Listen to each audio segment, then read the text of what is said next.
之前我出過片講到，我決定唔再喺日本 pursue autism diagnosis，取而代之，我試下唔 assume 自己係 autistic 咁去喺日本生活，睇下有冇大問題。而家驀然回首，睇翻上次條片都已經係2年前嘅事啦。結論而言，好似真係冇咩問題。雖然我仍然係唔打電話，仍然係如非必要唔出街，但係我覺得呢啲其實都唔太關自唔自閉嘅問題。加上我覺得平衡過目的 cost and reward 嘅goal-directed behaviour 根本係冇咩問題，反而咩都遊魂咁樣唔思考，淨係跟習慣同約定俗成先係有問題。而我都思考過點解而家生活上對比於之前係好似冇乜問題嘅原因。我估計咧係同壓力有關嘅。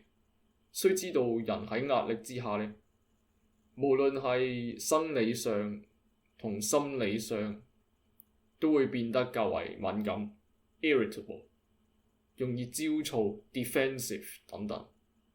呢啲明顯就會令個人更加傾向似一個自閉。喺美國嗰陣咧，成日都遇到啲啡色黑色冇教養嘅人啦，冇手尾冇條理冇禮貌，又粗暴又暴力，加上治安環境差，出去買餸都要時刻留意住人身安全。基本上成個生活都係喺一個高壓 alert 嘅狀態。喺咁嘅備戰狀態之下，你走去攞把和平時代嘅尺嚟去度我，又或者話走去要求我去迎合你個所謂和平時代大眾，同時係 ill-defined 嘅框架，咁梗係有問題啦。即係好似你逼一個啱啱上完戰場殺敵嘅軍人去參加 Royal Ball 咁，我連涼都未沖件衫仲有血跡，身上仲有傷，點撚樣同你玩一個風度翩翩嘅遊戲呢？嚟到日本啦，安全唔使講啦。即使偶爾遇到一啲啡色人黑色人佢哋都算貼近文明，唔係一啲溝通唔到嘅野獸。翻去呢個文明嘅社會，做得翻一個文明嘅人類，壓力自然低翻。啲人話病態嘅社會會令人有精神病，我覺得不無道理。不過我覺得明明喺一個所謂病態又或者高壓嘅社會之下，你走去要求人活得似一個低壓嘅環境一樣咧，先至係更加有問題同埋反人性。有趣嘅係，我以前高壓又好低壓又好，從來冇俾人話過溝通能力好嘅，只有俾人話過個溝通能力係差。嚟到日本，個個人都話我溝通能力好，溝通能力高。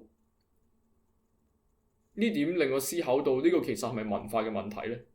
係咪我嘅模式比較啱日本人口味呢？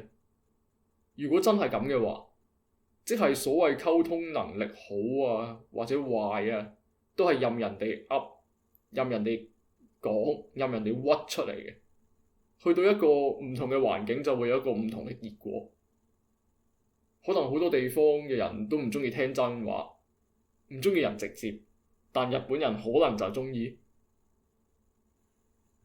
不過日本一樣都係有一啲迷信嘅戇鳩嘅，而呢啲迷信嘅戇鳩都一樣係頂唔順我嘅。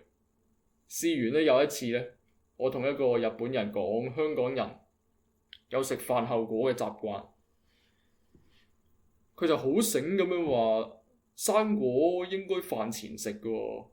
咁我問點解啦，佢就話生果有酵素，啲專家話飯前食會好啲，叫我自己 check 下。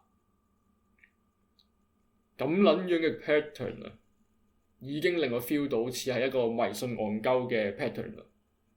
但係我嗰陣咧都唔咁武斷住，所以咧就走去問佢點好法啊？咁佢就話會幫助消化。咁之後我就去睇啲 papers 啦。咁就發覺咧，綠色奇異果咧入邊咧有一隻 enzyme，即使喺強酸強鹼嘅環境之下咧，都能夠發揮作用。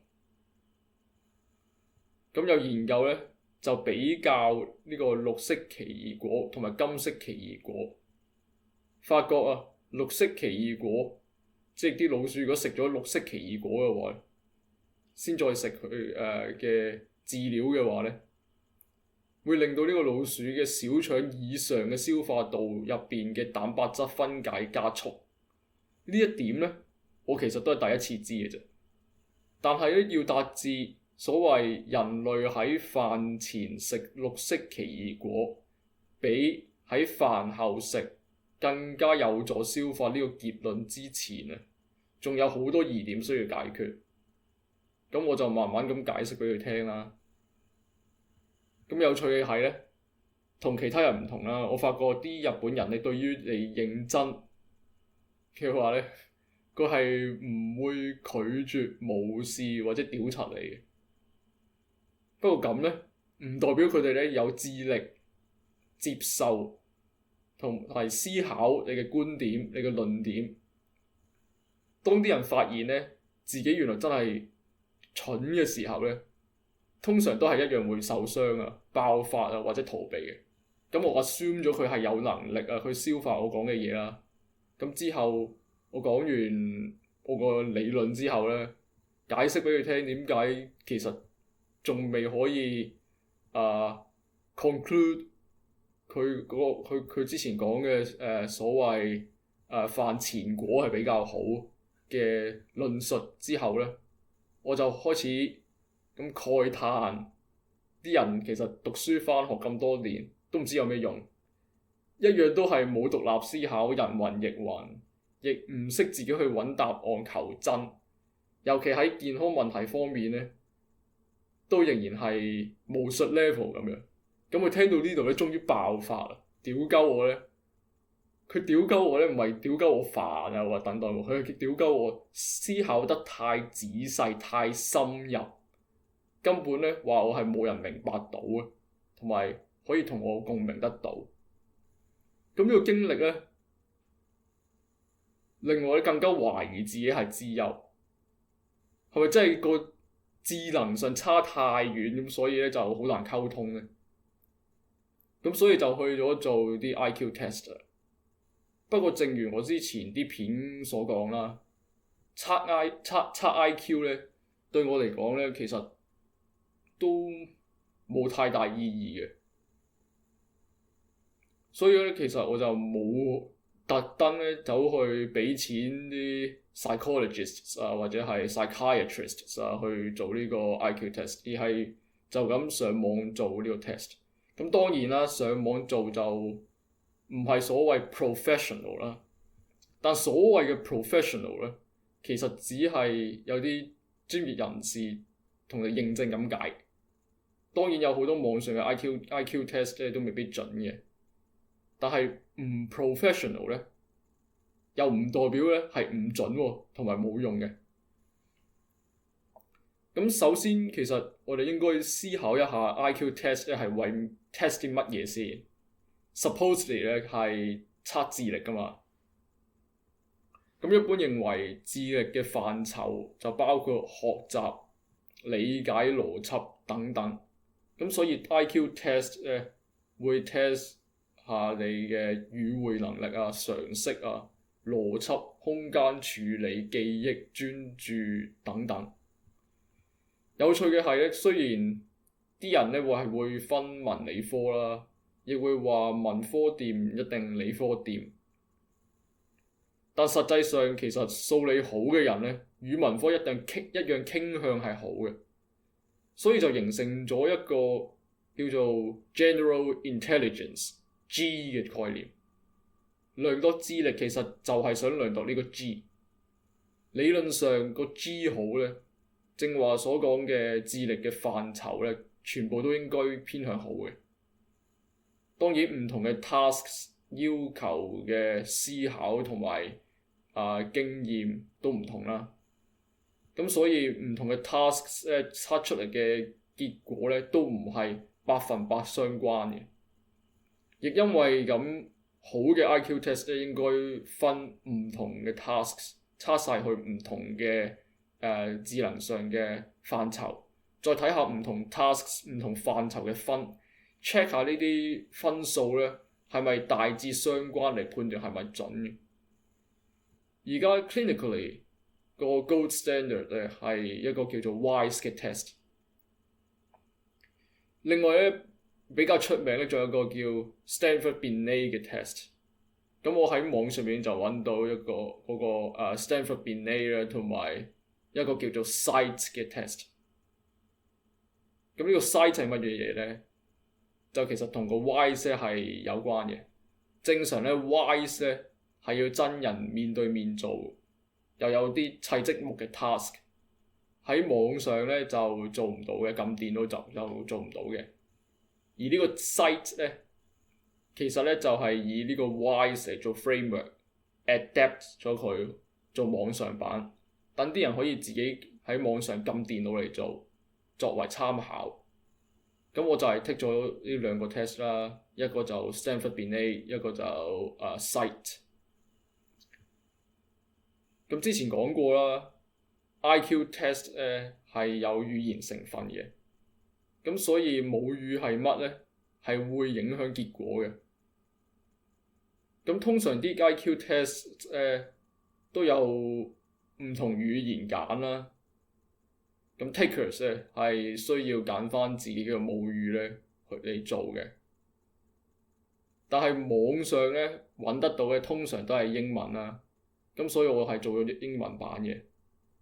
而即係假設如果真係出去俾錢做嘅話咧，我而家身處日本，我都好難想像佢哋會唔會俾得到一個中文版或者係廣東話版嘅IQ test 咗。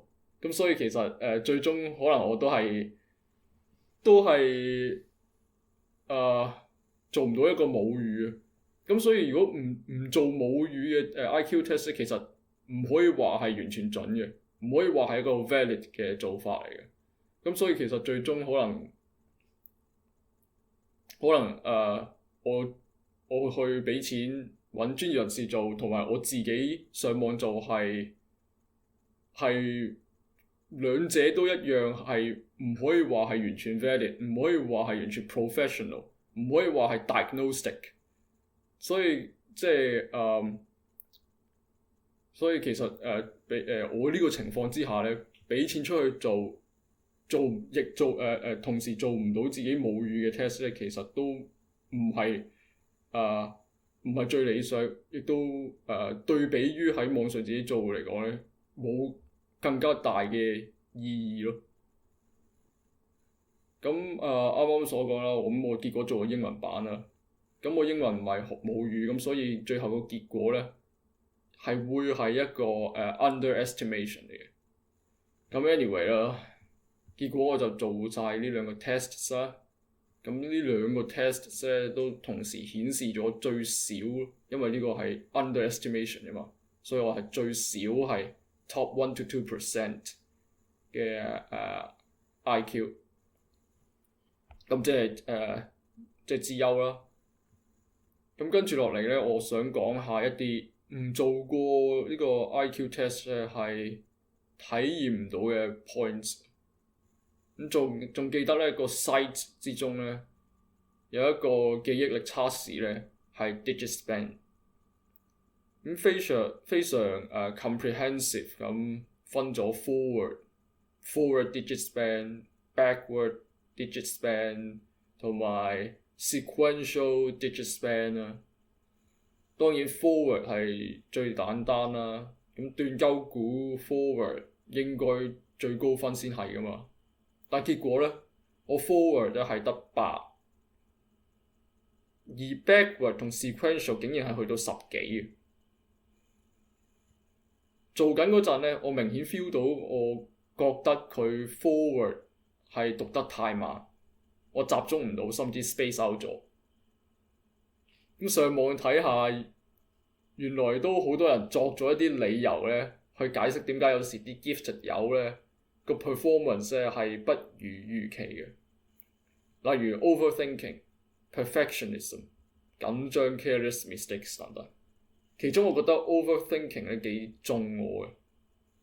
當啲 tasks 咧太簡單咧，我發覺自己咧係好易集中唔到喺個問題上邊，而去思考緊究竟呢個問題呢個 task 係為咗 test 啲乜，即係好 meta 變到，即係就唔集中個 task 上邊，而係集中一啲 meta 嘅思考。係諗佢個 task 係咪究竟係valid 啊？有冇啲咩因素影響佢 validity、reliability？有冇其他類似嘅 tasks 啊？可以點改善呢啲 tasks 啊？係咪呢啲 task 係咪對某啲 populations， 例如啲盲人、聾啞人士、neurodevelopmental disorders、patients 等等有 bias 啊？等等呢啲好多唔同嘅聯想同埋思考，而個perfectionism 咧都應該有少少嘅。有好多時咧，自己明明知道個答案啊，諗到晒㗎啦，但小心起見咧，都即係慎防喺啲陷阱題咁啊！小心起見咧，又再諗多幾陣咁，先再答。咁嘅時候咧，就好可能咧就嘥咗好多時間，令到自己唔夠時間答更加多嘅問題，咁就又係一個 underestimation 啊，導致到。咁最後想講，即使我有客觀嘅證據 suggest 我係資優啦，但仍然唔代表我係有定係冇自閉嘅。Anyway， 我喺美國係拎過自閉嘅 diagnosis 係個事實。我個 diagnosis 咧係基於一次性1個鐘嘅 interview 嚟判定咧，亦係一個事實。我嗰陣嘅精神壓力狀態同埋而家係唔同，亦係一個事實。我仍然係唔習慣用電話，唔習慣行街入餐廳等等咧，亦係一個事實。我出街仍然係覺得殘眼。仍然覺得啲車聲好嘈，啲廢氣煙味好臭，亦係一個事實。而家睇翻個 DSM-5，咁客觀咁以自己過往嘅行為經歷去分析翻自己，我認為啲 features 其實都中我嘅。加上人越大，經驗越多，越容易有 masking， 越多一啲coping strategies， 越多 avoidance 等等，咁所以如果我到大人嚟睇醫生，都仲診斷得到嘅話咧，睇怕咧都真真地嘅。不過都係咁講啦，即係又點，唔係又點咧？畢竟假設畢竟如果我係異常嘅話，我係唔會有正常感受啊。咁正如今次 test IQ 咁，其實我覺得都係用嚟俾自己知道有個客觀嘅證據顯示自己係異於常人，